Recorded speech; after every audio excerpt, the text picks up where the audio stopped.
Hi, everyone. Welcome to our third webinar in our symposium, Wrapping Up, Taking Stock, and Moving Forward, the New Reality for K-12 Education. Today, we will be discussing a whole new world, labor and employment challenges for the 2020-2021 school year. I'm Jackie Gharapour Wernz, and I will be the moderator for today's webinar. And I'm joined today by some of our regular panelists, Shelli Anderson, Everyone. Nicki Bazer. Hi, everyone. And then we also are thrilled to welcome Jennifer Dunn. Hi, everyone. And Sally Scott. Hello, everyone. For those of you who don't know, Shelli, Nicki, Jennifer, and Sally are among the many Franczek attorneys who focus a large part of their practices on labor and employment law issues facing K-12 schools. And that's very fitting, obviously, for our topic today. Just to give you a rundown, we're going to be in this third of the final four of our webinars that will be addressing reopening in the fall. We are going to be looking at insights on how to deal with labor and employment issues as we hopefully go back to our buildings this fall. We're going to take your questions during the final portion of the webinar, so please do submit your questions through the Q&A function on Zoom, and we will do our absolute best to answer them during the webinar. As always, if you find yourself looking for more information, or if we're not able to get to your question today, please reach out to one of us for information. And also make sure you sign up for the remaining session in our webinar series, which will occur next Thursday at noon. You can find out more about that webinar and our symposium, along with our alerts and our blogs and podcasts on our website at franczek.com. All right, so with that, let's jump in. I know we have a lot to talk about today. So Jennifer, let's start out with you. What bargaining implications do school districts need to think about right now? In short, everything. But in all seriousness, school districts really need to be thinking about and viewing everything, all the decisions that they are going to be making with respect to beginning school this fall through the lens of collective bargaining and negotiating with their employee bargaining units. As districts contemplate the return of students to their physical learning environments and the return of employees to their on-site physical working environments, the scope and range of negotiable items regarding their return is extensive. The topics conceivably include all sorts of terms and conditions of employment, ranging from anything from as basic as the length of an employee's workday, the length of their work year, changes to their work hours, their starting and stopping times, their shifts, perhaps allowing for staggered work schedules, the type and amount of benefit time available to employees and the permitted uses of such time, possibly changes to existing leaves of absence policies. Key items that we really think are going to likely be immediate priorities from your labor partners heading into the fall and the return to school.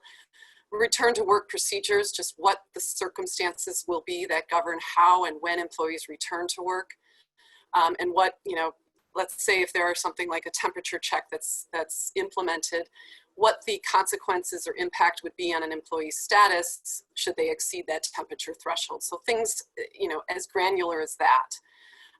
But also health and safety issues from a broader perspective. What changes need to be implemented in employees' physical workspaces? How is the district maintaining and cleaning workspaces? And are employees going to be taking on different or changed duties or responsibilities along those lines?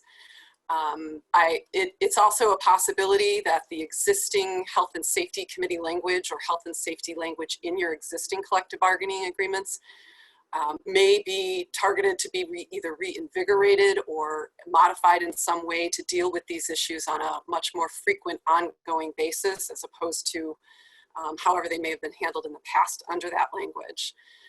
Along with remote learning and how that's going to be handled and transitioned, and what the expectations will be for your licensed staff as well as your non-licensed staff to the extent they're impacted by that.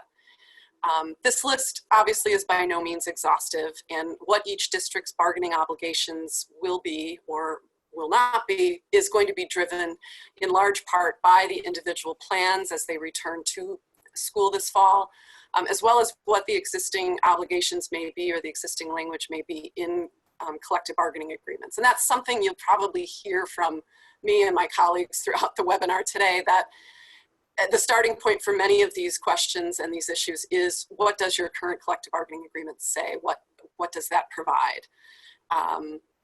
And one last distinction I do want to highlight, even though this list isn't exhaustive, the range of topics that may or may not need to be bargained, it extends also to both decisions and impacts on these types of issues. So whether a school district has a requirement or an obligation to bargain a particular decision before it's implemented, versus perhaps maybe not having an obligation to bargain that decision, but definitely having an obligation to bargain the impact.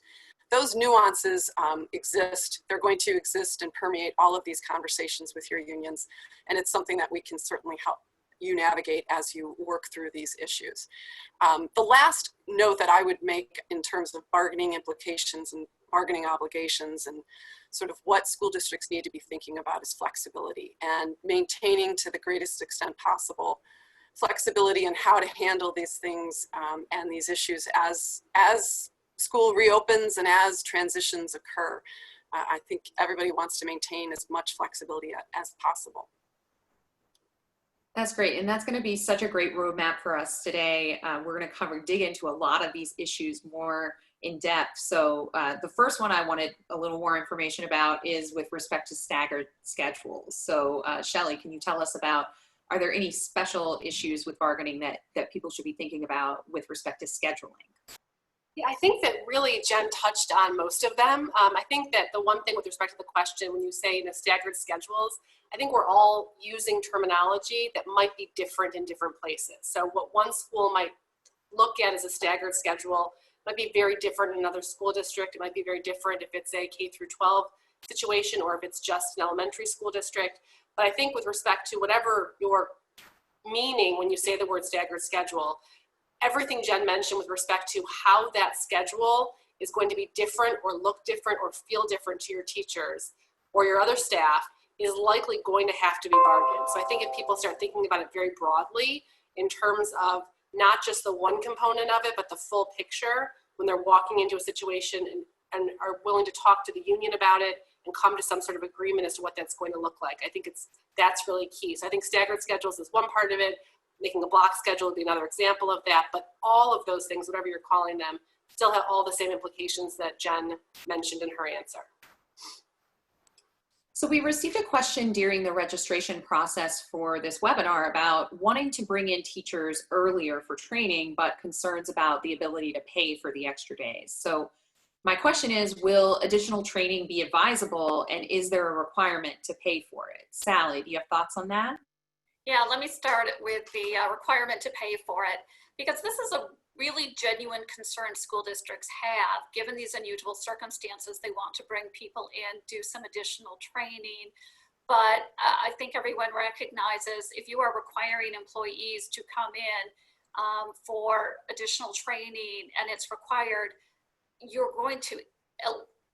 certainly have to bargain it, and they are going to want to get paid for it. So it's going to take some creativity to try and come up with a solution that is workable, that recognizes teachers are putting in the additional time, but it's going to be very hard not to have to pay for that time.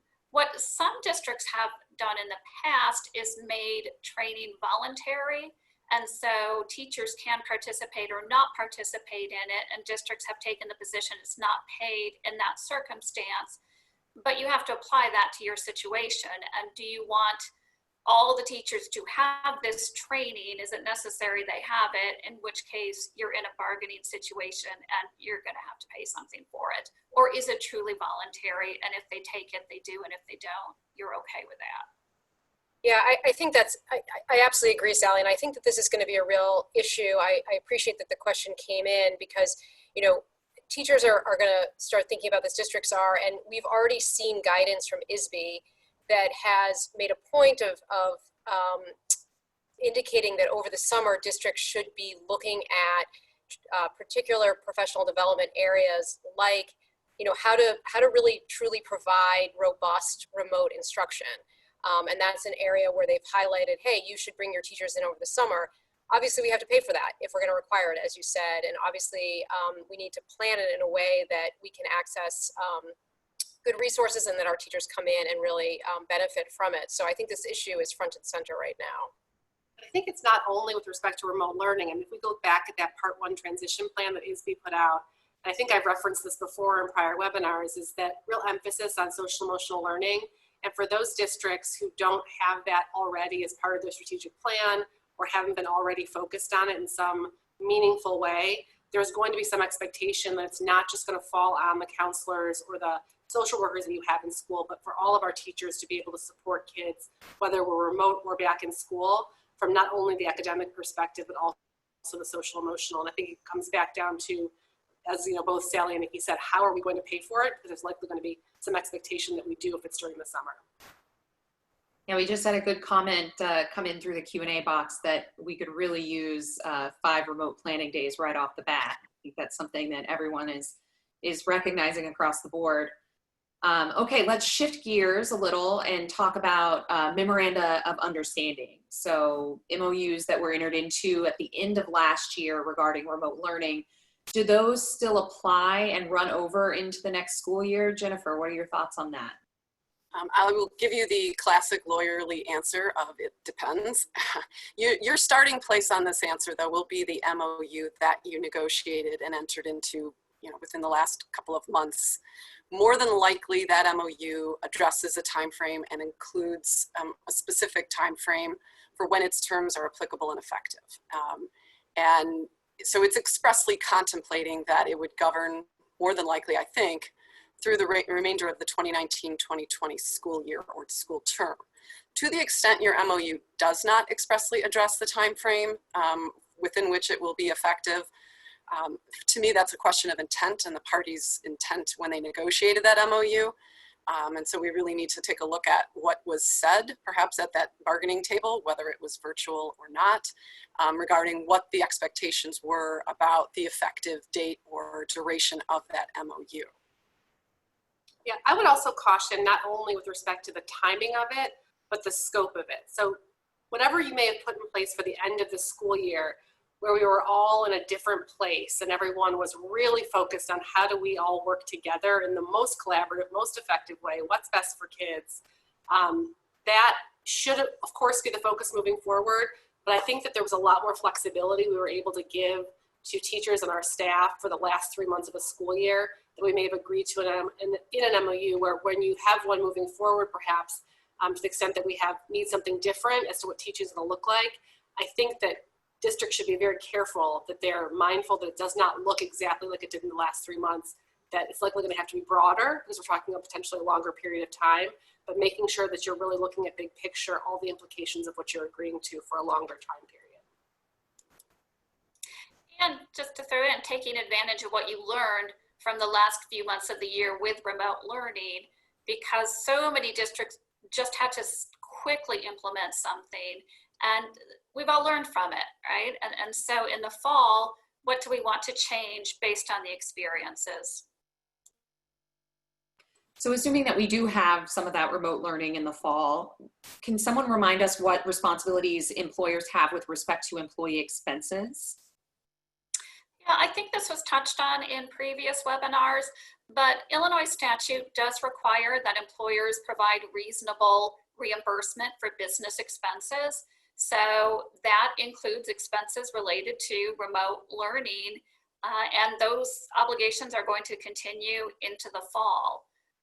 What we have advised clients to do is to create policies that determine how much a reimbursement is going to be and put those into place. Now, if an employee can demonstrate why they should be reimbursed more than what the policy says, they have the option to present expenses for that.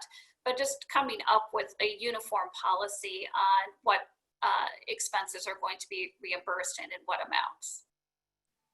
And just as a reminder, we did do a recent podcast episode on expenses. So if you're looking for a little bit more information, please check us.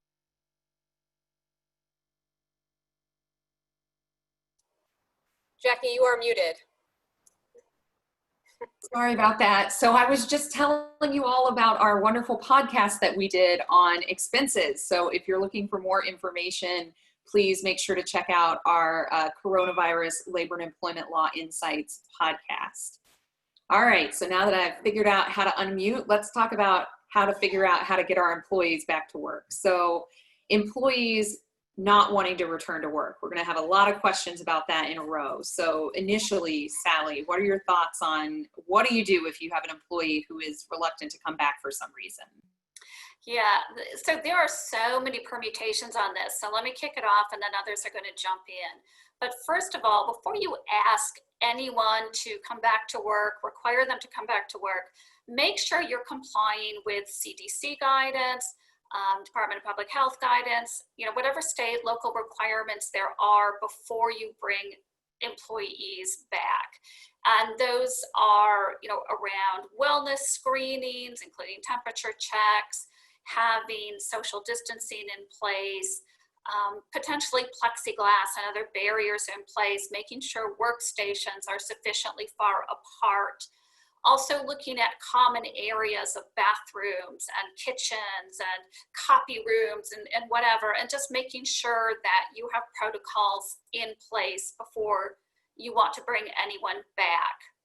But assuming you have all that in place, let's start with a category of employee who comes to you and says, I don't want to return to work. And anytime an employee tells you that, the first thing we're going to advise is have a conversation with that employee and find out why they don't want to return to work. Let's assume the employee tells you that they are at high risk and so don't want to return to work, or they have a family member who they live with, care for, that's at high risk and they don't want to return to work. In that situation, certainly first see if they have medical documentation relating to it. And then you have to look under the various laws. There may be an ADA accommodation requirement here.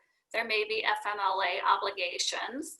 And then we also have the Family First, Coronavirus Response Act that requires leave and may require employees be given leave in these situations as well. And then, of course, you have to look at your own collective bargaining agreements and policies to see all what may apply in that circumstance. All right, and so then Nicki, tell us, what if someone isn't sick herself, but has a newborn baby or a family member who is immunocompromised? What do you do to address a request by that employee to stay home? Yeah, I mean, I think it's the same calculation that Sally was just talking about. So, again, sitting down to try to understand the parameters of what the employee needs. Is there medical documentation? What is is the underlying condition such that there is, you have a doctor's note that indicates that, it is a concern if someone is out, in a classroom and then is coming home. And then you're looking at leave. Do you have applicable leave? Is there, on either, is the federal leave, emergency leave applicable here to this circumstance might be? Does the employee have other benefits that could kick in, or potentially are you talking about an accommodation of a leave that is unpaid? So again, it's going to really depend on the specifics. And obviously, when we're talking about benefits, we're talking about your teachers, your tenured teachers, particularly. Shelli, I know we've had some conversations about what happens for those employees who don't have full benefits, your probationary employees, hourly employees. I know you've been answering those questions as well. Yeah, we've had quite a few questions, and it really does come up often in the context of those who've taken a maternity leave or just recently had a baby, and how their concerns about coming back or a reason that they might not be able to come back if we were to go back to in-person instruction. And when those questions come up, it seems to be that it's more frequently related to a probationary teacher who's making that request. And when you look at your collective bargaining agreements, what we find is that many of them, and intentionally so for good reason, allow for far greater leave benefits for a tenured staff member than they do for someone who's probationary. Now, obviously, these are very unusual circumstances. So it might be something that the boards want to consider extending additional benefits to probationary staff if they would not otherwise do so. The one recommendation that I'm certainly making to the administrators that I talk to about this is that I'm recommending they not make that decision on their own. This is such a highly charged issue for people. People feel so emotional about this. You don't want to make a decision that you're going to strictly interpret your policy and tell a probationary teacher they cannot stay at home or they cannot afford themselves of the 1 year leave of absence that a probationary teacher or tenure teacher could have, and then have your board get a lot of letters about how terrible that was and how terrible the decision was because of the circumstances of that teacher. So at least making sure you're bringing it back to your boards and letting them know about the circumstances and whether or not they want to consider any exceptions there. So we talked about this last week with respect to students. Jackie, you're muted. What do you do if you have someone who is just concerned about staying home but doesn't have anything specifically as far as medical documentation or diagnosis? Sure. So we've already talked about, right, the various ways if someone is at high risk or a family member or they need to be home to take care of their child because their child's care provider is not available to them. Those are all covered by leaves. But we also know we're going to have employees who say, I'm just scared about returning to work and I don't want to, and not because of my health condition or my family's or my childcare, but I just am not comfortable returning to work. Again, you start with a conversation with them and try and explore what that is and see, can you alleviate those concerns? When they know what provisions you have in place to provide a safer work environment, will that alleviate some of the concerns? You can also talk about, are there changes to their schedule that would help them if they came in earlier or later, or those sorts of things as well. Certainly explore whether remote working is a possibility for them, in part, if not in whole. We need you 3 days a week, but we don't the other 2, or vice versa. Are there accommodations like that? But assuming, you still are not in agreement on it, you can have the employee use leave time. They can use up their vacation time and any other paid time off they have. It's not really a sick leave use, but you can consider whether you want to extend sick leave to that. End of the day, you can require the employee in this circumstance to return to work, but to Shelli's point earlier, you need to look at all the surrounding circumstances and how that will be perceived before you require them to return to work. Now, what about someone who isn't concerned about their health at all, but they just have come to really like working from home? How do you handle a request from that employee, Jennifer? Well, I think to Sally's point and to Shelli's point, we want to make sure and confirm that none of those other issues are present. Everything that we've just discussed, that they just worked through, that the request to work from home or to work remotely isn't based in any sort of disability or a requested accommodation for a disability. There isn't any leave issue presented. This is simply the employee who enjoys working from home and would like to continue to do so.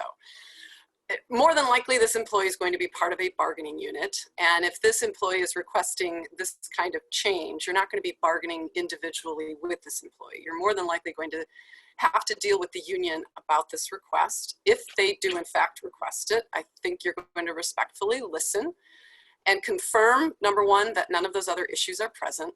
Number two, listen to whatever rationale may be provided, but at the end of the day, this is falling squarely within a district's right to manage and direct its workforce and assign its work. If telework and working remotely is not how the district views this work, isn't going to assign this work, and there's no other reason why you would accommodate this, this can be a simple no. This can be that kind of conversation. You have the right as a school district to direct the workforce in this respect. And Jen, don't you think that's the case even if that person can fully perform their job at home? Sure, absolutely. This comes down to the managerial rights, sort of those inherent managerial rights employers and school districts have. So then now we've talked about how to get our employees back into the building. What do we do if, so we got some employees back in phase 3, we're gonna probably have a lot more as we move into phase 4. What do we do if somebody gets sick? Nicki. Sure. Yeah. And just, this is a question that's come up recently as people are moving into phase 3 and reopening their buildings, at least in part to some of their 12-month employees. We are getting the questions, we've had someone test positive. What do we do? There's a lot of extensive guidance out there on this. A couple of points obvious is, the person is going to self-quarantine at home.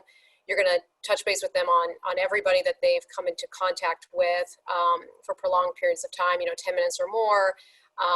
And you're going to let those folks know there may be cause, depending on the circumstances, that those folks also need to get to self-quarantine and get tested if they've come into contact with the positive employee. And then there's cleaning obligations and the like. So I have gotten the question a lot, well, we can certainly do that now because we have only 6 people in the building. What happens in phase 4? Let's say we have one of those staggered schedules. Let's say we have students and employees in the building. I think what we need to remember is that by the time we get to phase 4, when we get to phase 4, the idea is that we won't be seeing as many infections. The infection rates will go down. So hopefully the issue will be less prevalent. But in addition to that, we are still awaiting a lot of guidance from IDPH on reopening in phase 4. We already know that there's going to be some level of contact tracing and the like. And so we really need to understand and drill down on that. And again, we're waiting for that guidance. And the reason I think this is important is just to keep in mind that what we have to do right now in phase 3 may look different in phase 4. And so, don't throw up your hands yet and just sort of say there's no way we could ever open in phase 4. We really need to see how this evolves and how that guidance evolves before we make those kinds of decisions. So what about someone where you have an employee that's not sick, but one of their family members gets sick? Shelli, do you have thoughts on that? Yeah, this question has certainly come up a lot. And I think that it's important to remember that we have, the FMLA that covers individuals who are caring for family members who are sick outside of the context of COVID. So making sure that you're understanding, does this person's circumstance fall within one of the categories that would afford them the additional benefits of the paid sick leave or the expanded FMLA leave. So really making sure you understand that part of it. And then drilling down a little bit and determining, are they needing to stay home because their family member is sick to care for their family member because they're sick? Or in many instances, we've have situations come up where an employee has been directed to stay home, to self-quarantine, for instance, because their family member has tested positive for COVID. So making sure you understand those two pieces, because the amount of sick leave, the per diem amount of paid sick leave they'd be entitled to is different under those two circumstances.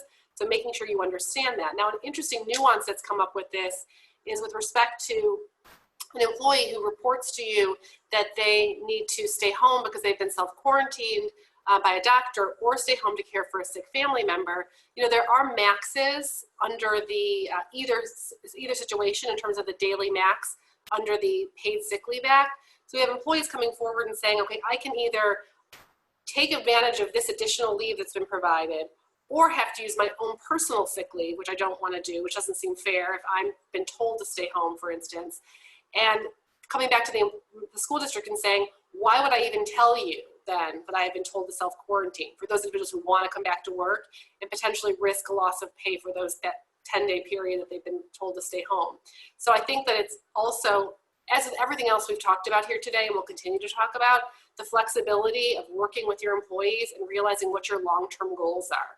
These might be some valued employees and you might want to seriously consider, as I know many districts are that I'm working with, offering them their full per diem rate for those days that they've been told by a doctor, for instance, that they need to stay home, or if they're caring for someone at home because of COVID. So really thinking through those issues before you make a black and white decision that you're just going to strictly follow what the law says. Now, some of our school employees also have kids who are in school. And when we're talking about block scheduling, staggered scheduling, what do we do if we have an employee whose child is on a different staggered schedule than the employee? Yeah, no, it's a great question. And I know we're all sort of struggling with the idea of how do we, reopen schools, how do we reopen businesses when our kids may be in a different circumstance than the grown-ups are. So I do think this is a great question, and I think it will come up. I think the first thing is that if someone is at home or needs to be at home to care for a child whose school is closed, or childcare is closed, then again, remember our, Families First extended FMLA leave, would be applicable. The question that will come up there is, can they take it intermittently? So can they take it on Mondays because that's when their child's school is closed, but they're going to be back at work on Tuesday, Wednesday, Thursday. Intermittent leave in this circumstance is up to the employer, whether or not you want to grant that. Again, in line with what Shelli is talking about and what we've talked about throughout the webinar, there's, school districts do need to think about flexibility. There's going to be a real balancing act here with employees who are also parents themselves. If there may be a situation where the person just needs to take, additional leave, they've exhausted their FMLA. So there's, you might be looking at other paid or unpaid leave options in those circumstances. But I do expect these requests, and you are again going to have to think through the level of flexibility that you're going to be able to provide.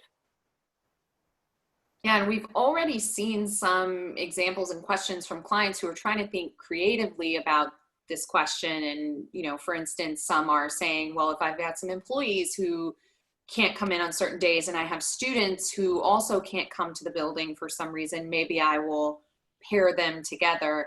Jennifer, do you have any thoughts on what issues people should be considering if they're thinking about that? Sure. Any kind of creative solutions that we're thinking about in those terms that affect bargaining unit employees, the short answer is you're going to have to bargain those. And we need to think about any sort of change to a work schedule, either staggering it or pairing it up in a different way. Though that touches on work hours, the work year. It touches on changes in job duties and responsibilities. It touches on so many issues that whether the decision to do so and or the impact could give rise and will give rise to a duty to bargain with the union about that. So we're not talking about this, putting aside any sort of accommodation issue. We're really not talking to individual employees and negotiating certain new terms and conditions of employment on an individual basis. We're really talking about getting to the bargaining table and listening to the union and working with the union on some sort of creative or flexible option. We talked about it earlier. I think Shelli and Sally referenced the spirit of cooperation and collaboration early on in this process that, sort of permeated all the conversations on these issues. And as laudable as that is, it's not necessarily going to continue as these circumstances continue to change. So take that into consideration when you're approaching how flexible and how creative you can be. I'd also be wary and mindful of creating and managing expectations. A lot of these kinds of demands about different schedules and my child's schedule versus my schedule exist independent of COVID and the pandemic and the circumstances we find ourselves in now. And we want to be careful and mindful of creating an expectation on a long-term basis, because we don't really know how long this will continue. And how that could affect on a long-term basis a lot of these policies and a lot of these decisions. Jen, I think that's a great point, because I think some of the questions that we're getting from people really are not COVID related. It's that people have gotten used to certain things, certain benefits have worked to their advantage.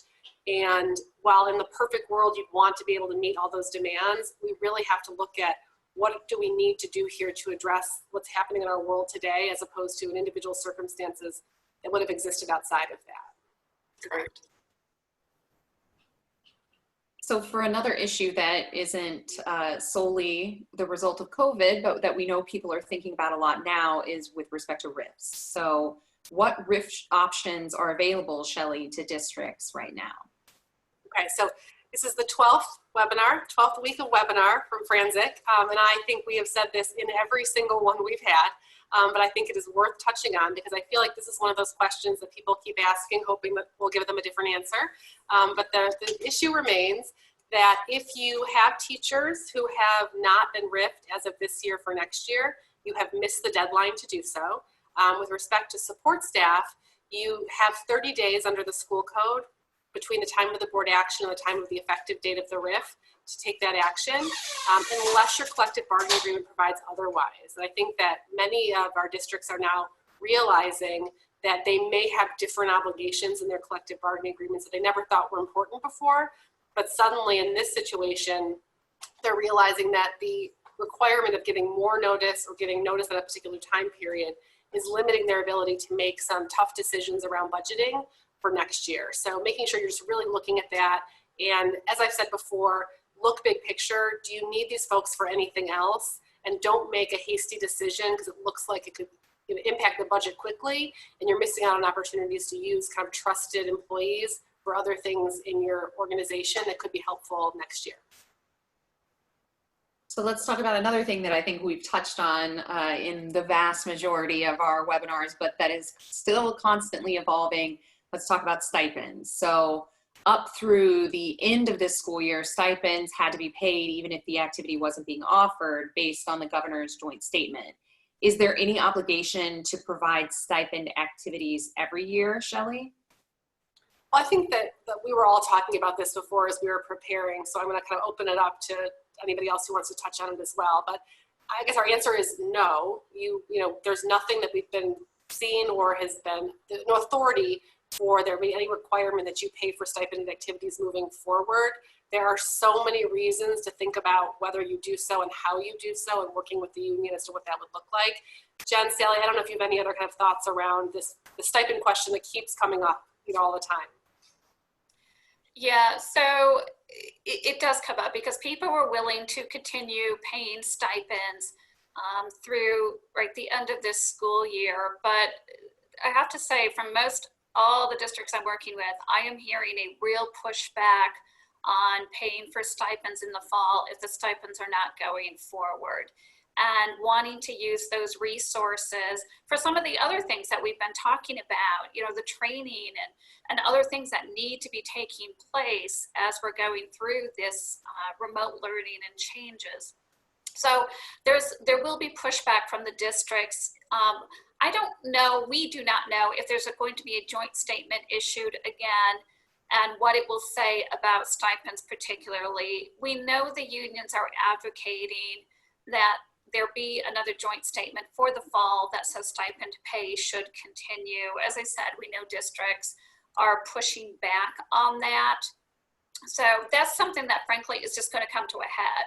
And there's going to be, I think, some fights about that, frankly.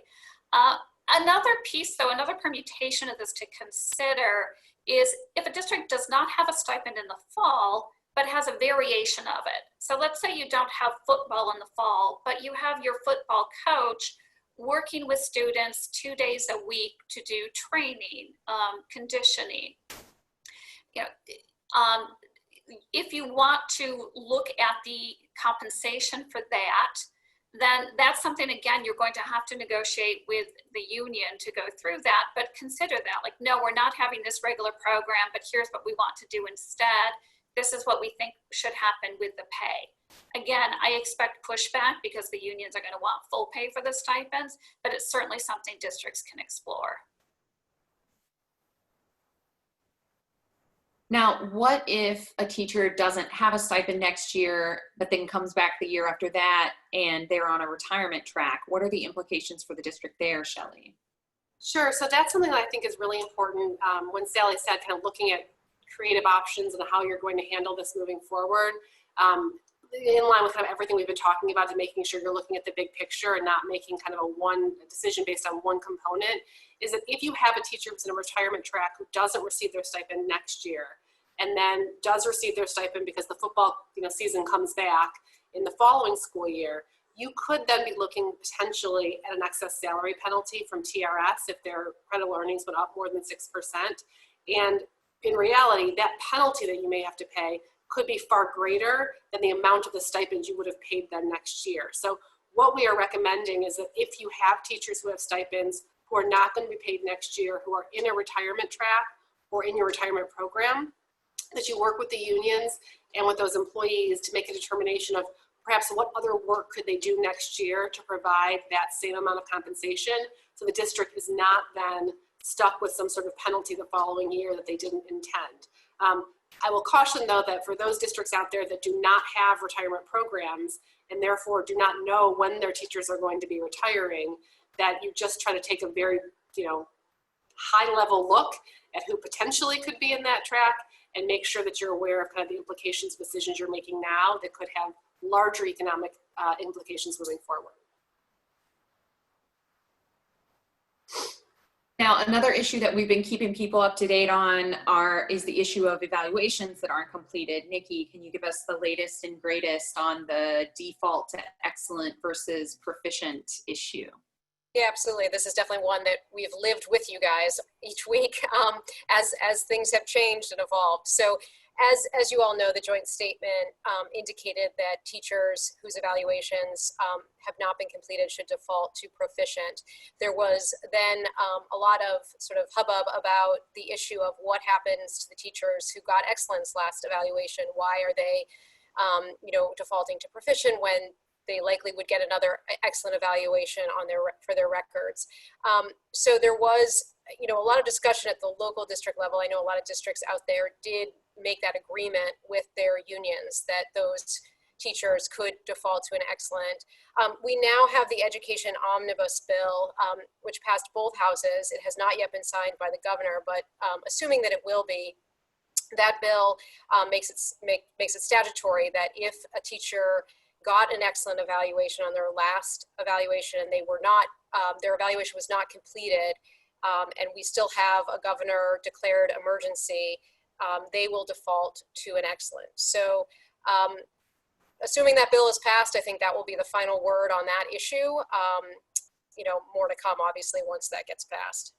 Nicki, I can't remember, isn't it that how currently stands the language that is unless they have something in writing already? So if the districts who've agreed to something alternative, this is not then intended to supersede that agreement. Is that right? That's right, Shelli, and I should have added that in. Thank you for that reminder. So if you've already worked out an agreement with your union about these evaluations that have not been completed, you would not default to the statutory language. You would go with the agreement that you have with your union. These are for those situations where you haven't worked that out. Speaking of evaluations, if we continue with remote learning at the beginning of the school year, how is anyone going to get evaluated? So our short answer on that is we don't know. How's that? We certainly spent some time talking about it, but this is definitely where the para committees, I think, need to be reactivated. And they need to be looking at all of these issues, because how do you do an evaluation when the year starts, or if the year starts out remotely? And what are you going to do with the timelines in place for evaluations? When are you going to do observations remotely? Are you going to hold them until school is back in session when we don't know when that's going to be? What's it going to look like? There's just a host of questions around that. Yeah, I think that's right, Sally. And I think it's, you can see sort of both sides of the potential timeline issues. Given that there is concern that we'll be reopened in the fall and that there might be a closure later on, there's maybe a tendency to try to front load some of those evaluations when folks get back to try to get some of those observations done. But on the flip side, you can certainly see pushback from the unions and on the issue of sort of, they're back in the classroom, they may be on a staggered schedule. It's all very, there's been so much upheaval that sort of doing observations right off the bat is just fundamentally unfair. And so I do think that, as you mentioned, the para committee and trying to sit down to figure out what is realistic. You want to get those observations in. You want teachers to have feedback. You want to be on track to get evaluations completed. But you want to do it in a way that that is reflective of that teacher's performance. The only thing I'll add here is that I have heard from more than one school district that there's been some pushback from the union about this concept of if they were not evaluated last year, or the evaluation wasn't completed, or even if it was, does the district have the right to reevaluate a tenured teacher the following school year? Now, it is my interpretation of the law that they can, I think that you should be mindful of looking at your teacher evaluation plan and seeing if you've limited yourself in some way in that document or in your collective bargaining agreement. But I certainly think, especially in these circumstances where evaluations didn't end how we thought they would last year, they might not start how we hope they would this year. I think what Sally mentioned early is making sure you get your para committee back together to try to address what that could look like, and remembering what the importance of evaluation is, and not being punitive to anyone about it, but making sure the district is really able to assess that teacher's performance moving forward, especially for our probationary teachers. So now, what should schools keep in mind with respect to how employee discipline will be handled in the fall? Sally, do you have thoughts on that? Yeah, so as we got through the end of this school year, I think discipline was just viewed a lot differently in the sense of everybody was just working together, trying to figure it out, trying to engage in the remote learning and doing as we went along. And so there may have been some more leeway allowed than, frankly, I think where people are going to be in the fall. So first of all, I think there will be more of an emphasis on, if we're engaged in remote learning in the fall as it starts out, that people or teachers are expected to be fully engaged in remote learning and addressing that if they're not. I also think, though, that discipline is going to be different in that we've had a lot of pushback from unions about doing Zoom meetings for investigations or discipline, and they wanted to hold discipline until everyone can be back in person. Well, we can't hold it that long. Right? And as we see from our webinar and from the bazillion Zoom meetings we've all had, you can do things by Zoom. So you can interview people by Zoom, you can do an investigation by Zoom, and I think that's just going to be changing as we're moving forward.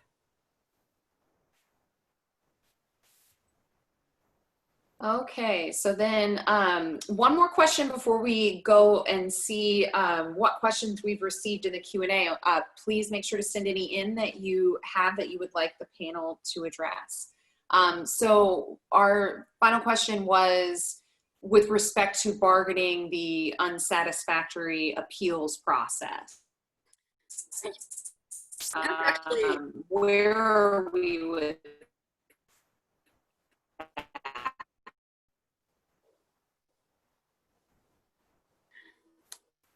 I think Jackie's question was getting at the unsatisfactory appeals process.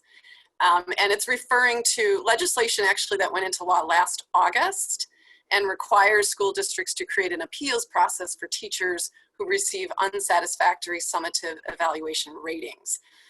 The legislation actually requires that school districts work with their para joint committee as well as their teachers unions to develop this process. And by the language that's used in the legislation, it actually refers to being in place beginning with the 2020-2021 school year. It's not clear whether the requirement to develop and implement that process beginning with this upcoming school year means that it actually must be in place at the start of the school year. But at a minimum, the process needs to and should be in place before any teacher receives an unsatisfactory rating during this upcoming school year. And as far as we know, there hasn't been any legislation, and the requirement remains in effect that so this requirement remains in effect despite the ongoing statewide suspension of in-person learning. So it might not be on your radar, but it should be, because as of right now, it's a requirement you need to have in place. And so districts should continue to work with your unions and the para joint committee to complete that process. And if it wasn't on your radar, we should make sure it is. Yeah, and I know there was some movement, oh sorry Nikki, there was some movement to try to suspend this in addition to kind of all the other changes that were made with respect to remediation plans and teacher dismissal processes. And unfortunately, it was not one of those that they afforded the administrators the same kind of additional time frame to get this done. So everything else that's on your plate, this unfortunately still is too. Sorry, Nikki, I cut you off there. No, I was just gonna, it's a perfect segue because I was just gonna say that you don't have to go it alone though. We do actually have lots of resources that we've created, and we've mentioned this before, but if you guys are gearing up to do negotiation, we do have a lot of great resources about all of the issues that you need to consider, and some template documents in terms of MOUs. So if that's something that you're interested in and want to talk to us, we can certainly help you through that process. All right, so then going to our Q&A, we actually received two questions that are very similar, so I'm going to read them both. The first was concerns, thoughts about mass live streaming or recording classrooms to allow for hybrid models as it relates to labor relations. And the second was, can you discuss bargaining considerations for providing distance learning with live streaming classes and or recording them? So I'll get started, and I think we probably all have a little bit of similar thoughts around this, but I think this all goes back to how Jen answered the very first question in this webinar, and that means that to the extent that you are doing anything differently or expecting your teachers to do anything differently than they've always been doing it, there are going to be bargaining implications around that. So, you know, if an administrator thinks that this is going to be an easier way, for instance, to deliver instruction, so therefore the union's not going to be unhappy about it or dissatisfied with it or want to weigh in, I can assure you that you were probably mistaken about that, that there's going to be something that they're going to want to weigh in on. Even if it comes down to something like, okay, I'm giving this live instruction, you're providing it now to twice as many kids as I was providing it to directly. Is there some piece of that that then impacts another benefit that that teacher needs to have? So, I mean, that's the first thing that I think of, but I think in terms of the question is a good one, because I think the idea of if we're able to bring kids back, a lot of questions I'm getting are around if the teacher's, you know, in one classroom providing direct instruction and then we're Zooming it or live streaming it into another classroom so we can keep the social distancing around the kids, what implications are there for that? And I would say sit down with your unions, because every district is going to have different issues around these depending upon what your union benefits already are, what your bargaining agreement already says. And I think most importantly, really, the relationship you have with your union. That I think is going to be key to all of this. So for those of you who are on rocky footing, I think this is the best time to start to try to jump off and get in a positive place. Because I think there are going to be some hard decisions ahead. I don't know other people's thoughts on that. Yeah, I just want to, I know that this question was asked in the context of labor relations, and I think, you know, Shelli, you hit on the big points, and obviously these issues came up prior, particularly in terms of recording Zoom calls, and we've already had a lot of discussions, so building on those. I just wanted to highlight, you know, of course, that there are student privacy implications to this, so that's something to think through as well. You know, one of the questions I believe, you know, touched on the issue of students who may have medical needs, so they're at home, and so you are live streaming so that some of those kids can access the educational program. We had these questions, you know, come up. Jack, you'll remember this a couple of years ago in the context of robots in classrooms, you know, live streaming home to kids with special needs. You know, there are student privacy issues when you are recording students in a classroom and you are then live streaming it outside of your school building. So definitely, you know, hit on the labor issues first, but let's think through also those student privacy issues. It's probably doable. We just have to think through them carefully about how you're doing them and what kinds of consents or waivers you might need from parents. Yeah, if you're looking for more information about both the employment and student-facing issues relating to those questions, you can find some good resources on our special education blog, which is specialedlawinsights.com. All right, our next question is, are any of you hearing anything concerning advice that the IFT or IEA is giving to their district leaders about anything related to reopening and what they should and should not do related to MOUs or impact bargaining? Well, one thing I have heard, and I'll be interested to hear what my colleagues have to say, is at least one district where the union leadership from the IEA, not from our local, the actual teachers, is pushing back on the idea of entering into any MOU related to stipends until next fall, which I think, you know, obviously has a lot of potential consequences to it, depending upon what the existing collective bargaining agreement says. So really responding to the union to say, responding to the administration to say, we are not entering into this with you, and we're not even discussing it with you until the fall. And in response to that, we crafted a letter back to the union saying, we've told you that this is the position we're taking on it. We welcome the idea to bargain it, and you're not doing so. This is how we're going to move forward. And we're going to just have to wait and see to fall how hard they push this then. Jen, Sally, I don't know if you want to say anything different. What I'm hearing is just a general resistance to, you know, if we're in a midterm bargaining situation and existing contracts in place, just that overall general resistance to opening up, reopening anything. Also hearing, though, even in context of successor negotiations where, you know, wages and benefits are sort of on deck and getting ready to be negotiated, or in the middle of proposals being exchanged on it, that the union is really pushing back on anything that's looking to build in some flexibility, like a reopener at the end of the contract, or, you know, agreeing to something for the first or second year of a multi-year contract with wages getting reopened at some point thereafter. Hearing a lot of resistance to that, and it may just be a product of the immediate circumstances we're in, that there's just too much uncertainty, and let's you know, see what happens. But I think we saw this, obviously this is a much different scenario, but we did see a lot of the same kind of resistance to midterm reopeners and wage reopeners in the 2008 financial crisis and the fallout from that. I think this is going to be a completely different scenario, but the resistance is there, at least initially. Yeah, I agree with both of you on that. And something else I'm seeing too, and we touched on this a little bit before, is to the extent that districts want to change remote learning for the fall from what they did in the spring, resistance to doing anything different than what was agreed to in the spring as well. And as I mentioned before, we learned from what's happened this spring. And so wanting to make changes in the fall to you know, modify remote learning based on that, and there's been pushback on that as well.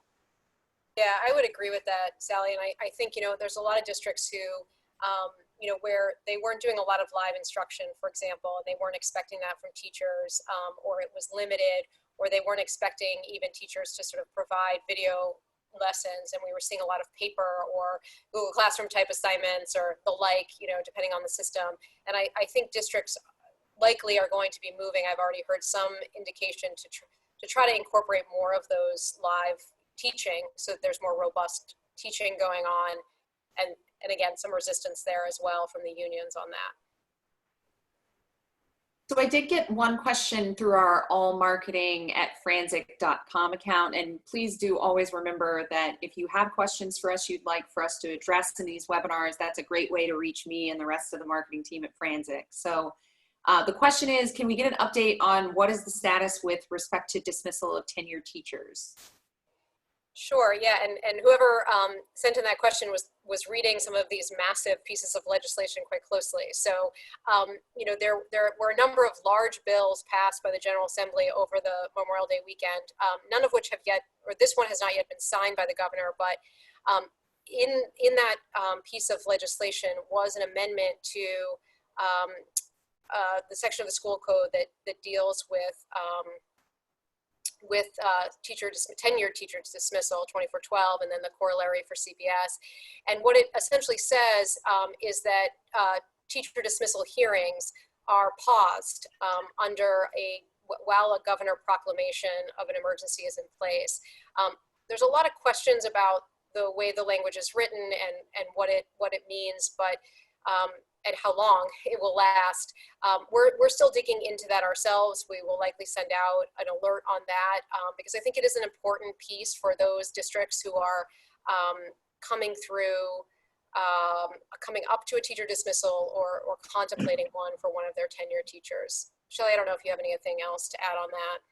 Just everything, as you said, we're still digging into it. We are going to put something out once we kind of figure out what all the nuances to it are. I think that the bottom line is, though, is that for those of you who've gone through it, you know how long that process already is, and you can expect it to be longer now, especially if it's, you know, determined that whether or not the proclamation even allows for us to go back to school sometime, if that still somehow pauses the time period in which you have to allow teachers to be out before you can actually move forward with the dismissal hearing. So I think it'll be interesting to see kind of how that pans out in the long run. Thank you so much to our panel for joining us today. Thank you. Thank you. And to all of you, thank you for joining us for this, as Shelli mentioned, our 12th week. We will be back next week with the final webinar in our symposium, which will be about faith and civil rights in the COVID era. So that'll be a good one. And in the meantime, please stay safe. We'll see you soon. Bye-bye. Bye, everyone. Bye, everyone.